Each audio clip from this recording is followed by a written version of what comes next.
This is Laura Vanderkam. I'm a mother of 5, an author, journalist, and speaker. And this is Sarah Hart-Unger. I'm a mother of 3, a practicing physician, and blogger on the side. We are 2 working parents who love our careers and our families. Welcome to Best of Both Worlds. Here we talk about how real women manage work, family, and time for fun. From figuring out childcare to mapping out long-term career goals, we want you to get the most out of life. Welcome to Best of Both Worlds. This is Laura. This is episode 285, airing in mid-January of 2023. Sarah and I are going to be talking about family travel, and particularly travel with bigger kids, which we are both entering into that world as our kids get older, as they will continue to do in the course of this podcast. We both also had some fairly big trips over the, Christmas, New Year's holiday. So we wanted to share some of our experiences, some of our tips, answer some listener questions about that. So Sarah, how far ahead do you tend to plan your family travel? Yeah, so I'm usually about 6 to 12 months out for any given trip. I do have a 5-year travel plan that I created that we've talked about on prior episodes, but that plan is certainly not set in stone. In fact, I'm already making some changes for next year. It's more a set of ideas that go with various kids, ages, and stages, so I don't lose track of those kind of 100 dreams like things that I might want to do in the future. But that's not like actual travel plans. Instead, I would say for a bigger trip, I'm about a year out perhaps. And for a more low-key trip, I tend to be about 6 months out. I have found that with 3 kids, and you've done great even with a more short notice, but with 3 kids, I find it a little more challenging to find housing at times. And so it has been beneficial to look for housing in particular that fits what we want budget-wise and family setup-wise if I look farther in advance. So that's kind of what dictates it. It's not as much the airline tickets. And in fact, I have found that sometimes my desire to really get my airfare figured out in advance has backfired. Like we definitely overpaid for our Montana tickets, which were not cheap because all the search engines said, buy now, buy now. And then I looked closer to the trip and like, we shouldn't have bought now. But that's okay. Anyway, so yeah, I would say 6 to 12 months. And for example, right now I have our spring break already booked for April. I have our summer trip pretty much, it's booked, but like not entirely. Like a lot of hotels and airfare have not been bought. And then probably in the next couple months, I'm going to start putting together winter 2023 because spoiler alert, I kind of want to do a very similar trip to what we just did. And I want to make sure I can make that happen. So yeah. 6 to 12 months. And some of this is probably driven by making sure you guys have the days off work too, right? Like how far ahead do you have to ask for those? Yeah. So it's gotten to be the point where just the way that my practice is structured, it's honestly best if I'm 6 months ahead on that. So I'm already trying to block off summer, fall 2023 right now.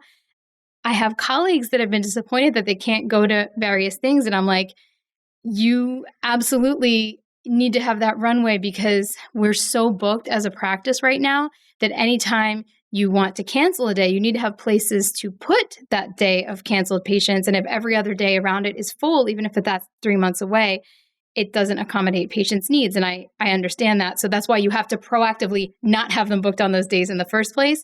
And the best way to do that is, again, to stay about 6 months ahead. That's not every physician. That's kind of unique to what I do and how our practice is structured.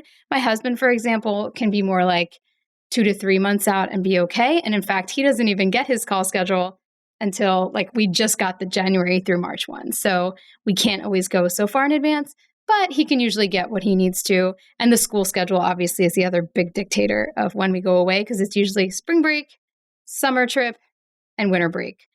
And winter break's actually pretty new for us because I feel like one of us has always been working and we haven't been able to make it work. But I am determined because those years are so finite and I want to make use of those lovely weeks that the kids have off. Absolutely. Yeah, we're pretty tied to the school calendar too, which I try to look ahead on. And we sort of have in our minds that we do something over Christmas, something over spring break, something in the summer. And that tends to correspond with when the kids are off. Sometimes we don't think about it until closer to, or we have different ideas of what people want to do. So it's harder to make a decision. Our summer, the travel, at least we know what we want to do. That's pretty set for this summer. That's not always been the case of how far ahead we book, but given that I'm going to need to start constructing the kids' camp schedule, it kind of needed to be done. And there were organizing like extended family stuff as well. So that had to get everyone signed off on. So that had to be done ahead of time. But we've done some more last minute stuff. Like we took a trip last June that we planned, I think, at the beginning of May. And it was a pretty large trip. Some of that is more my husband's schedule of when he would like to plan travel, which is last minute or while you're there, which I'm a little bit less into planning while you are actually there. But sometimes it works. Sometimes we get great last minute deals. So I guess either way. We have a couple of times off that's been harder for us to use. So we get the major Jewish holidays off. So we always get 2 days off for Rosh Hashanah. And there's been some years where that is a Thursday and Friday or a Monday and Tuesday. And so then you have a 4-day weekend in early fall, which has been hard for us to use for whatever reason. I think it's because it's so soon after summer. And the same thing with President's Day, which we always have a half day on Thursday, the Friday off, and the Monday off. So you could pull the kids out for a half day on Thursday and have a 5-day trip somewhere, which we've managed to do a couple of years. Like in 2019, we did Disney over that. Like we left on Wednesday night, did Thursday, Friday, Saturday, Sunday, and then flew back Monday or whatever it was. But, you know, many years it's just harder to get our heads around it because we're just finished with Christmas. So if we did something big with Christmas, like, oh, nobody wants to plan it. Nobody wants to pay for it. So we got to get better about those smaller ones. Yeah. Oh, I'm jealous. I don't feel like we have a lot of one-off days like teacher work days or President's Day, just the one day, but we don't have a lot of decent stretches. We usually have one in March, which has become Josh and Cameron's male bonding trip. Nice. They went snowboarding last year and I think they're going to do that again. So yeah. Yeah. I wish there was sort of a late October longer weekend or something, because that's always good for go visiting the leaves, but that doesn't match up with Rosh Hashanah almost as always earlier, I think, with the way the calendar works. So it's never time for that. We'd have to go to like northern Alaska or something to see the peak leaves at that point. But yeah, no, in this episode, we're going to talk a little bit about some recent trips. And one thing, you know, people are always going to put like, well, travel is expensive, which is true. But this is actually an area where both our families have decided to spend more and maybe spend less on some other things. I mean, Sarah, you calculated it, what, with travel versus housing? I did. So I went into, you guys know I use You Need a Budget to track all of our expenditures, which means I can do cool deep dives and reports into what percentage of our take-home pay is spent on different things. It looks at take-home pay rather than gross income because I put like paychecks basically into YNAB and not like gross income and put what's taxes and whatever. But I can tell you that in 2022, 13% of our take-home pay was spent on travel, which is a lot. I recognize that. I don't actually have the value for housing in 2022. And I will say housing was slightly inflated in 2022 because that was the year we bought our house and we did the floors. And like, so to be fair, that statistic may not be true for last year. But in general, yeah, I mean, I know because I allocate in the budget, I allocate more to that vacation/travel category than I allocate toward our mortgage. And that is by choice. We also, like, I know a lot of people tend to spend a lot on like improving their homes or keeping up with cars. And like, those are also things that we just try to keep like zero, basically, as much as we can. And that's neither is right or wrong. It's just kind of like how we choose to prioritize. But I love taking trips with the family. I love thinking about them. I love them while they're happening. I love remembering them. I love looking forward to them. And so, yeah, that's kind of been a choice for us. And I don't see that changing anytime soon. Yeah, this is a total all the money in the world kind of philosophy. If anyone read that book, which I realize not many people who listen to this podcast probably did. It's my book that sold the least. But anyway, I wrote a book on money many years ago. And one of the things I point out is that we have certain set percentages that people seem to think are right to spend on certain things. And so a lot of people have in their minds that housing is like 25 to 35% of their income, right? And that's perfectly fine. Like that's an option. But if you work out a situation where you can live somewhere that's, you know, safe and good schools and all that, but spend less than that on housing, that opens up a fairly large percent for other things. I mean, the difference between spending 20% on housing and 30% is 10% that could then go to things like savings and travel and little adventures and experiences and all those other things that on the most part actually tend to affect day-to-day happiness a little bit more. So I love that they're doing it. I think we definitely spend more on housing, especially this year because we've been renovating everything. It's ongoing, but hopefully that'll level out and maybe travel will rise to the level of housing because, yeah, housing's not going to fall. But anyway, we can go ahead and start on some of this. So Sarah, let's talk about your ski notes. We're going to do the frequently asked questions of Sarah's ski travel. You grew up skiing, right? Yes. So I went as a middle and high schooler. It wasn't my family that went skiing. My parents, I don't think, have ever been skiing. My sister, I don't think, has ever been skiing. But we had a ski club at Haverford Middle School that I joined as a 6th or 7th grader and went on frequent ski trips. And I swear they were like, $37 will get you the entire trip, your rental, your lift ticket, your bus to Camelback Mountain or whatever. And we'd spend all day. We had to take lessons. And I mean, I went fairly frequently, like, multiple times a winter. And then I had my friend who I'm still in touch with today, I would sometimes go with their family because their whole family took up skiing and it was super fun when I got to go along. And this probably happened, middle school, kind of early high school. And then college, I went to a place I could have gone skiing, but I think I went once or twice and that was it. And then Josh and I think went like once and then I had kids and I hadn't gone for many, many years. So I had a ski background. I did used to ski all of the various slopes. I don't think I was ever comfortable like on Black Diamonds, but I would sort of do them and survive back as a teen. But I was like, I have no idea if my body is going to have any recollection of skiing whatsoever. So I was pretty nervous going into this trip. I had a lot of trepidations about a family ski trip in general. I kept Googling various articles from families like tips for ski trips and like, what if I haven't been skiing for a long time? So I hope this is helpful to some who maybe skied as a kid or haven't skied at all, perhaps, and are interested in trying that as a family. Yeah, it's funny to hear you talk about Camelback, and I know Blue Mountain is another one that you and Big Boulder, Jack Frost, Blue Mountain, Shawnee. I don't know if Shawnee. Have you ever been Bear Mountain? Did you ever go to Bear Mountain? That's like the smaller one too. Yeah, Blue Mountain is the closest to us, so that's where Michael will take the kids some weekend days. Like if they go, they did the Blue Mountain ski team like one year, but that was kind of short lived. But yeah, that's cool. It's so funny that we have these same places, like of all the places. It turns out to be Eastern Pennsylvania. But why did you guys wait to go till now? I mean, so you haven't gone in a long time. Why did you wait? Yeah, we hadn't gone in a long time. I think it's a fewfold. Part of it's financial. Going skiing as a family, at least the way we chose to do it, was very much not cheap. And I don't know that we couldn't have afforded it before, but I don't know. I hadn't made it as much of a priority. Or maybe I just felt like when the kids were younger and it wouldn't have been that much fun for me. This is probably really what it is. If it wasn't going to be fun, if it was going to be more stressful than fun while it was happening, and I was super worried about like daycare and kids getting sick and my kids not wanting to ski and having babies and dealing with that, then I don't want to, allocate so much of my funds and my time and my worry into doing it. So I think we might have gone like a year earlier, but really it was about waiting until it seemed like there was at least a decent chance that the kids would be able to, take ski school and learn on their own and not be total pains during air travel and all of that, so that it could be an overall pretty pleasant experience. So I think if we had fewer kids, we would have taken the bigger kids sooner when, just then when they were older, but we hadn't wanted to split up on this one. So yeah, 5 and up ended up being a fantastic setup for it not to be terribly stressful. Yeah. Spoiler alert here. Michael took our 2 younger kids skiing over Christmas break.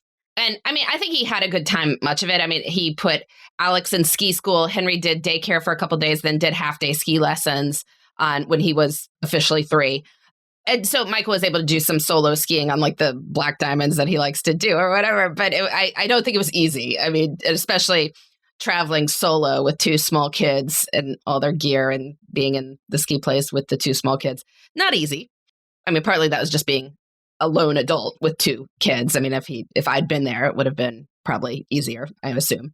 But also the ages as well. But, there are amenities in many of these places. And one of the reasons families often do ski vacations is there tends to be a resort daycare. There tends to be ski school for kids as young as 3. So you can get some adult skiing and have programming for them and, have a family experience.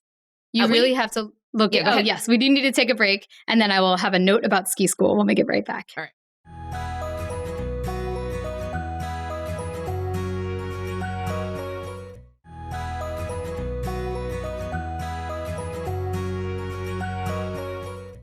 So we are back talking family travel. Right now we're talking about skiing since, Sarah took her family skiing in Montana over vacation. So what were you going to say about ski school?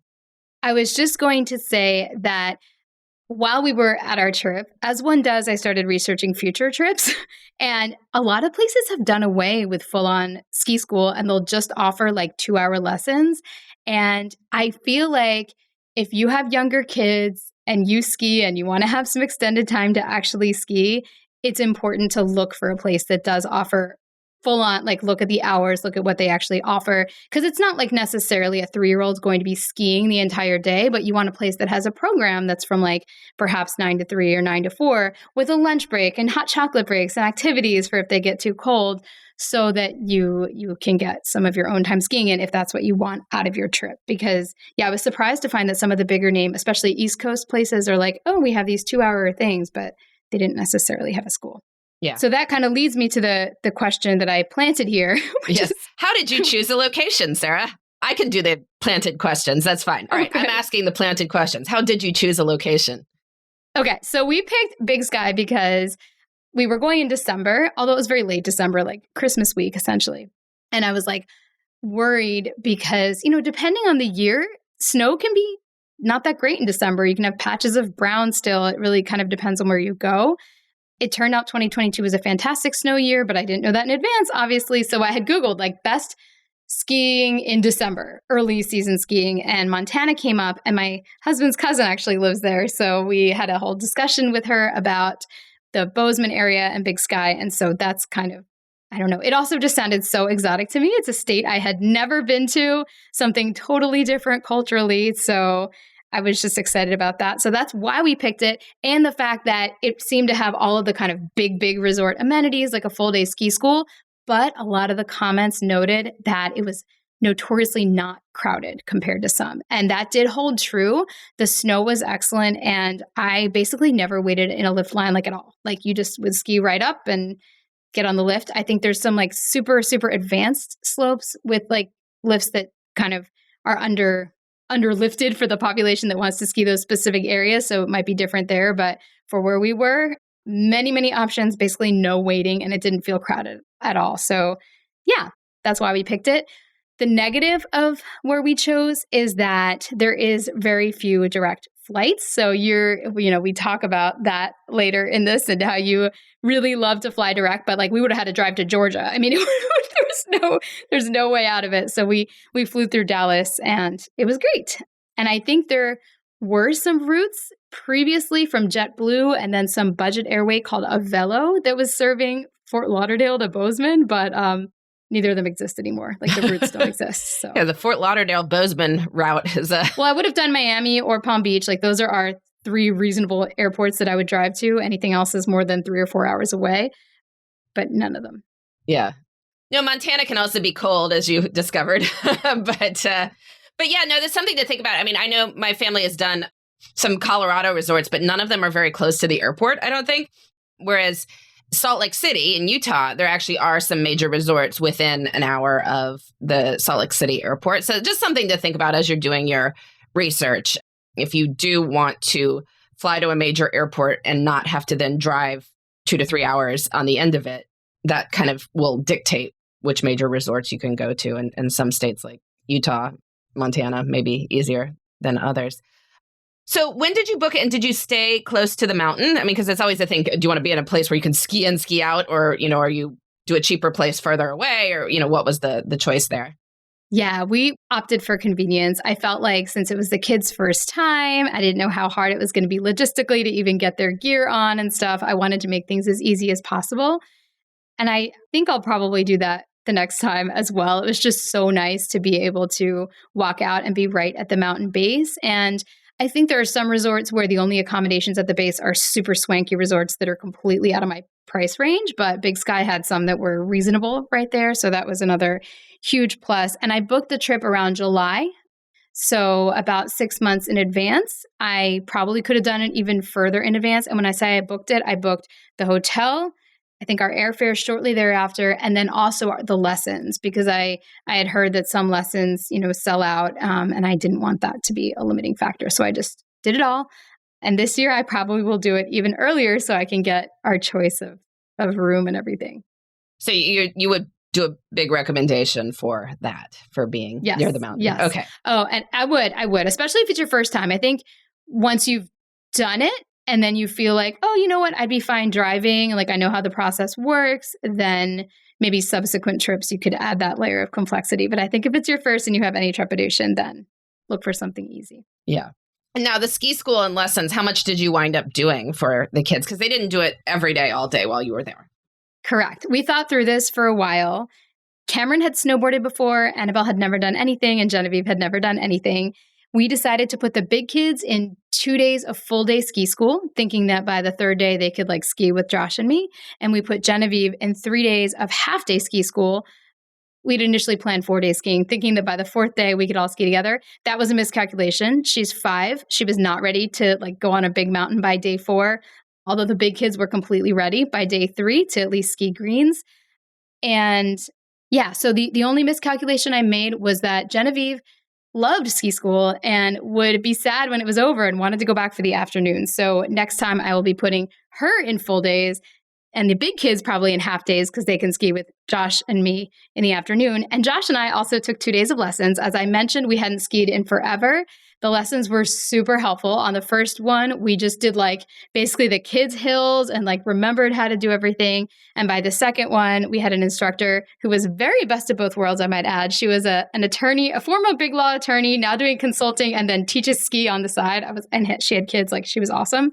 And she took us on, a bunch of greens and gave technique pointers and stuff. And I felt so much more confident by the end of our session with her. So highly recommend taking lessons if you haven't done it for a while. And how about the equipment part? You rented stuff there in Montana. Yeah, we just rented stuff there. It was super easy. We ended up being able to get it on the first day because we didn't ski that day because it was negative 30 degrees Fahrenheit. But we were able to take our time, get it all fitted. We stored it in a locker right at the base. In retrospect, we could have just worn our boots to the hotel because we didn't realize that there's a boot room right where you go outside. That's okay. And they have what's called a ski valet. So you can leave your skis right at the base and then walk on the path, the 100 feet or so back to your hotel. So very easy. Did a rental for the whole time. Definitely not planning on buying anything. And if you haven't skied for a long, long time like me, you're going to be so impressed because I felt like the boots are much more comfortable than they used to be. And the skis are just better. They're curved and they're shorter and they're easier to use. And the kids learned without poles, I learned with poles back in the 90s, but it was great not to have to worry about them losing poles and dropping them off the lifts and things like that. Yeah. I feel like the poles can all go terribly wrong. And the well, by the way, so she said in passing there, the minus 30 degree Fahrenheit. So our American readers know that there was a polar vortex that went through much of the country shortly before Christmas, that there were minus 30 degree temperatures out in Montana. It was definitely it was minus 10 in Chicago. I mean, it was even 5 degrees where we were. I mean, it dropped a lot everywhere. So clearly that was not tenable for skiing. You're not crazy. And they closed the lifts, right? They did close the lifts. So I was panicked watching the weather as we went, and it turned out to be okay. We did miss a day of skiing, but honestly, in the grand scheme of things, we didn't have our travel disrupted or anything like that. So it worked out. The days that we did ski, it was lows in the high teens to 20s and highs in the 20s. And it was great. That's perfect. Very comfortable. Yeah. So what did you pack for that level of cold? What winter gear can you tell us about? So under layers for everyone. We went with inexpensive Lands' End ones for the kids. I got Smart Wool, which was amazing. Definitely more expensive, so I wouldn't get that if kids are going to outgrow it, but it was fantastic for me. We had balaclavas for everyone. The helmets are quite warm that you rent, so that kind of helps as another layer. We got lined ski jackets for everyone. For the kids, we did Eddie Bauer, which was a recommendation from Beth, who writes the blog Parent Lightly. She's an expert in ski stuff, and so I took a lot of tips from her. We got good ski mittens. I actually bought from Outdoor Research on her recommendation, and they were great for me. I also used hand warmers. We did the full-on cushion ski socks. And yeah, I did actually create, if anybody wants like links and stuff, I did make a page on my blog just because people were asking. So that is available if you want to see what we use. I'm obviously no expert, but this did work for us on our one-off experience so far under pretty cold conditions. Yeah, yeah. And you made everyone try everything on before you left, too. Yeah, we took pictures. We made everyone put everything on head to toe and then kind of set that up next to their suitcase. What I do not recommend, my do not do, is don't work a full day the day before you leave if you're leaving early in the morning, because it made packing such a night. Like, I needed a day to pack. I needed a day to pack in an organized fashion. Josh ended up doing most of it, and he did a good job. But I was like anxious about it. So I would build in that buffer or leave on a Monday so you can pack on Sunday or something like that. Yeah, yeah. And Sarah was starting from scratch here with the cold weather gear because they're in Florida, so they can't like borrow it from neighbors necessarily who just have stuff sitting around. But this is something that you probably can get like used kids stuff fairly easily because, as you can imagine, there are a lot of people in the world who do one ski trip a year and their kids grow as kids do. And so the market of secondhand kids ski gear is, more brisk than many other things there might be. And you guys stayed at a place with a little kitchen in your apartment? Yes. Yeah. So we kind of did a combination between going out to dinner, which I did reserve in advance. If you're going skiing, know that they're going to be busy during the winter and it's probably going to be an area with lots of families. So I highly recommend 2 months in advance making any reservation that you want to. That turned it out to really pay off. So we kind of alternated going to nice local places and then cooking total basics in our room. And I feel like that was a nice balance because sometimes you just want to be lazy and watch Home Alone and heat up a frozen pizza. And other nights you might want to have a fun festive dinner out. Yep. Pretty sure that Michael took the two kids to the burger place right behind their resort all nights that they were there. They had mac and cheese and burgers every night. So they were perfectly fine with that. I'm sure they were happy with that. Yeah. Very cool. Anything else you want to throw in there? Yeah, just do it. If you're worried about it, but you have kids who enjoy outdoor activities and being active, or even if you haven't skied before, I just think if it's in your budget and you want a really nice kind of like bonding opportunity, I've like never felt closer to my family than this trip because it was just like we were outside, we were like learning together, like there was something very special about it. So highly recommend. Excellent. Well, vote of confidence there for skiing. So yeah, the second half of this, I'm just going to share some stuff from our recent trip. So yes, international. We're going to pivot. Well, yeah, I mean, pivoting slowly because Michael took Henry and Alex skiing. So there was a ski trip, but we've done this a few times in our family that we've split it up because, as listeners know, I have 5 children. They range in age from 3 to 15. And traveling internationally, long haul flights with a 3-year-old, 2-year-old, whatever, it's challenging. It's like very challenging. The 7-year-old is also, he likes his sort of stuff, like certain foods and he's harder with sleep as well. It's just going to be more challenging to have them along for what they'd get out of it. But if we waited to travel until they were older, then, Jasper will be out of the house. It's just the way it works with this broader age range. We kind of needed to do something different. So we've done this in spring break. I took the older 3 kids to Paris. And so over Christmas break, I took the older 3 to London. And it was a good destination. We had a really good time. We saw a lot. Because they were older, they were able to deal with stuff that would have been slightly disastrous if I think they were younger. So there was this whole problem with, there were strikes at Heathrow. And so the British government had asked the carriers to stop selling seats into Heathrow. And so I think they had changed planes for stuff. So anyway, I have high status on American and I had my seats booked, but somehow they took them away from me.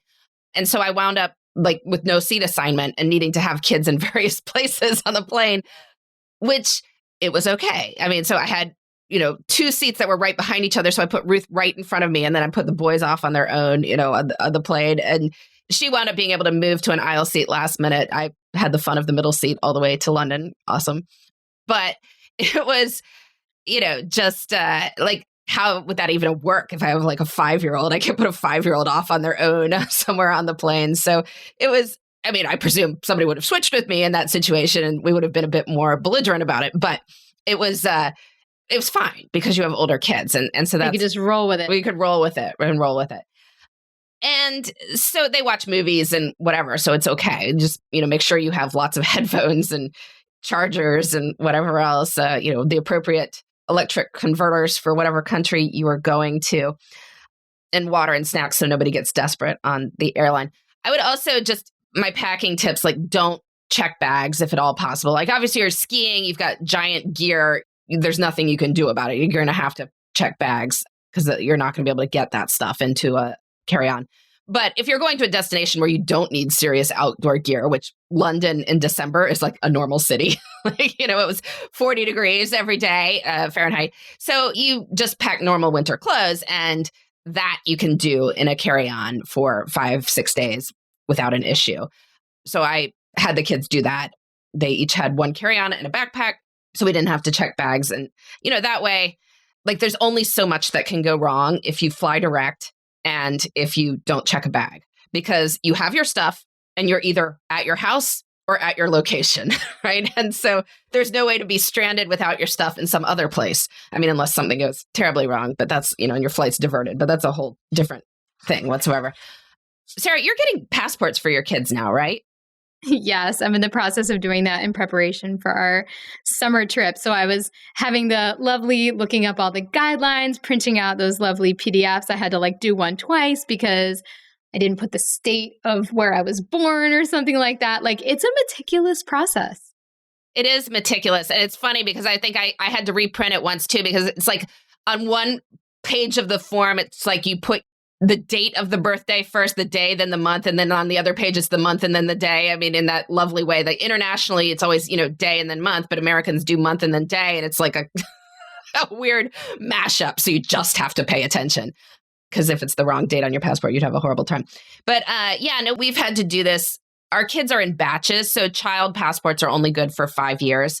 If anyone's going into this, just get them all at one time. Because of the age difference in the kids, we are have batches of 2, 2, and 1. So we have to do this every 2 years roughly, which is all sorts of fun. But otherwise, they wouldn't have valid passports, right? It's the key thing is that both parents need to be there. And every time we go to get this renewed, we're always good. We always get ours, and it's not a problem. But I swear, almost every time we go, somebody before us or after us is rejected because they have not done X, Y, or Z in this process. And a lot of the times it's that they don't have both parents there, and then they haven't filled out all the paperwork correctly to, have it notarized within a certain date or whatever So even if you're divorced, you both go. And, even if you're not on speaking terms, or have somebody else be a go-between and both of you show up, because otherwise it's not going to work. But you're also just trying to show that the kids are yours and that they are citizens. And so if you think of it in that light, all the documentation you have to bring is to show that. So if you have the parents' passports, that shows that you are citizens. If you have the kids' birth certificates, that shows that they are yours, right? And so between the two of that demonstrates that they are U.S. citizens and yours. And that's how you get the documentation. So just, and always expedite. You can pay an extra fee to have it go faster, even if you're like, oh, we're not traveling for 6 months. I feel like the State Department in the US, I don't know how it is in other countries, it's like they put them in totally separate systems if you're expedited versus not. So we got Henry's passport right as the world was shutting down for COVID. Obviously, it wasn't very useful then for another 18 months, but we got it back in 3 weeks, even as other people were talking of months long delays or whatever, because, things weren't operating. So we've just always done that. As for the travel itself, so we wound up using a travel agent for this London trip. I know there's always a question. People are like, well, why would you use a travel agent when you can book your own stuff these days? And absolutely, you can book your own hotels, you can book your own flights, but knowing where to book is often half the battle. And so if you aren't looking forward to doing a ton of research and asking people, and especially if it's an international destination where you don't necessarily have friends and family there or people who've gone recently, it can be helpful just to have somebody else looking into that and then giving you options. So okay, you have 4 people, central London, you can't have more than 3 people in a hotel room, so you're going to need 2 rooms. You don't want to be apart from your kids. That narrows our search to central London hotels where you can get 2 adjoining rooms. They will, have that. So that was really helpful to have travel agent finding that for us. She also did a Zoom call with me This is, by the way, it's Mimi from Trouvé Travel, if anyone wants to look her up. But she did a Zoom call for me where we talked about the kids' interests. And so she knew that one kid was into like World War II type stuff, that they liked art, that they liked cooking. So we wound up doing a spray art type thing where we got to make our own graffiti in this tunnel. That was kind of fun. We did a baking class where we made our own scones and shortbread for tea. We got a behind the scenes tour of the Churchill war rooms where we got to go in the map rooms where you could see the push pens where they were marking where the ships were. And like, I don't know, you see like Churchill's actual cigar stains. It's really kind of ridiculous, but that they preserve that. But anyway, that was some of the things that we probably wouldn't have figured out on our own. And so that can be an upside of doing that. Some stuff we would have, like Harry Potter, like we wanted to go to Harry Potter Studios, but that one you would have figured out, I think. Yeah. But the rest I never would have thought of. How expensive is it? Do they charge usually an hour? And you don't have to answer specific to yours, but like, is it usually an hourly rate? Is it usually commission, or is it usually like a package that you kind of buy for them to help you plan? Because I've never actually used a travel agent. I know the Disney ones are generally kind of free because they have some commission deal with Disney, but I assume for other trips, there's some kind of arrangement. Yeah, it depends. I think if you're having an agent book a hotel or airfare, in many cases, they are getting commission from those people so that it's just whatever the fare would be or whatever the hotel would fee. And the hotel then does a kickback to them for having brought them business, right? If it's tours that you're booking, then there's usually like just an add-on fee, whatever percentage. And they'll put this in writing for you, whatever percent they are adding on as their commission for doing this. Some might work on an hourly basis. If you are having somebody do a lot of research for you, maybe somebody would then work on an hourly basis to do that. So it's kind of depends on what you were going to do. And some travel agents sort of expect you to spend a certain amount to make it worth their while if they're getting the commissions for it. So you might want to ask into that too, because there's people at all different budget ranges. So, ask around, or, if you have friends who've used one or whatever, that's a good way to find one there. One thing I will just throw out there as another European travel trip with kids is they tend not to like museums that much. I mean, there are awesome museums and you can be in them for a little bit, but you're not going to be able to spend the whole day. Like even the Louvre, when we did the Louvre in Paris, which I'm saying that wrong, it's say the right, this French accent.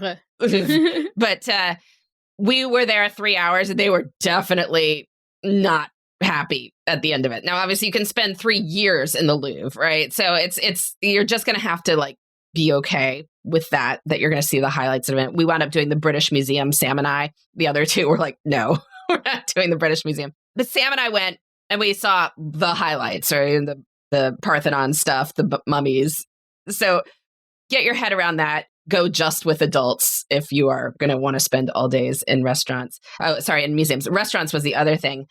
In retrospect, I'm not sure I would have been trying to solve for our pickiest eater. I mean, we wound up eating in some places where no one was truly thrilled, but they were more expensive. And so it was sort of like, geez.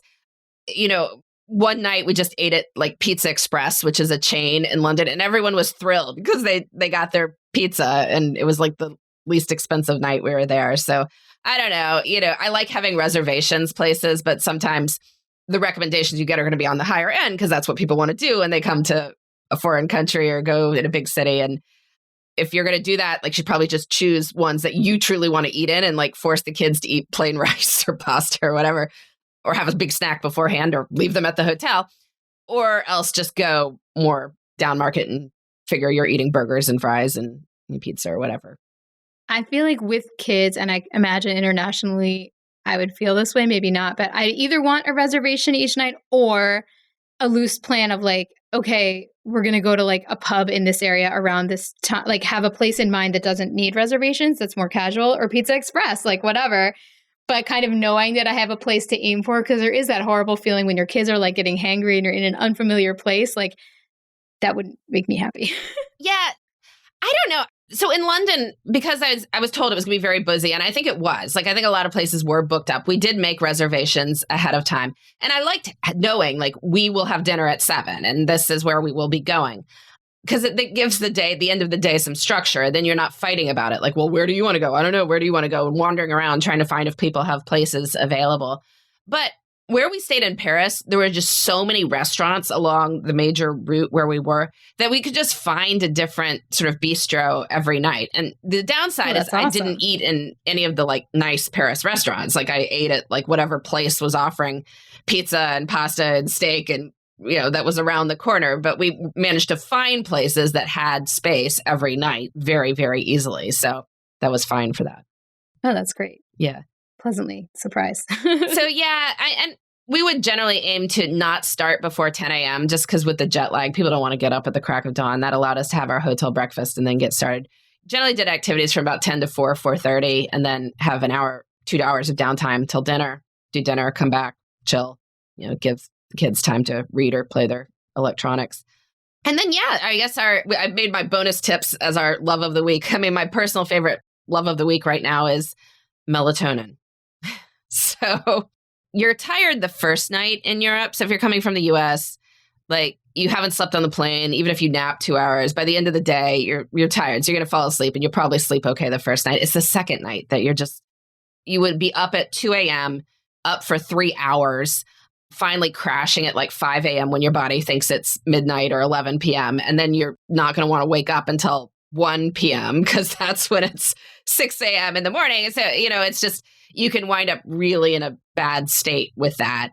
Whereas if you have melatonin, you can take it before you go to bed and either it keeps you through to that wake up time that you would, or if you wake up in the middle of the night, you can take half of melatonin and go back to sleep. And, older kids can take it too, and it's fine. So that can help if you have older children and everybody wants to sleep.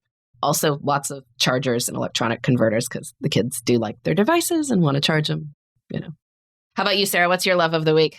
Well, I was just processing what you were saying and thinking I need to go to Europe because it's the one place where I feel like I could adapt so easily because normally I get up so early that I could just get up at like a reasonable hour and then be like a cool, fun person at midnight. Whereas at home, yeah, exactly. So be up till midnight and sleep till 9 in the morning. Yeah. Exactly. I could barely adjust anything. So, okay, that's noted. My love of the week, I will go on theme as well, was our hand and foot warmers. I don't have any specific brand recommendation, but if you're like old school and didn't grow up using them, they're amazing. Highly recommend.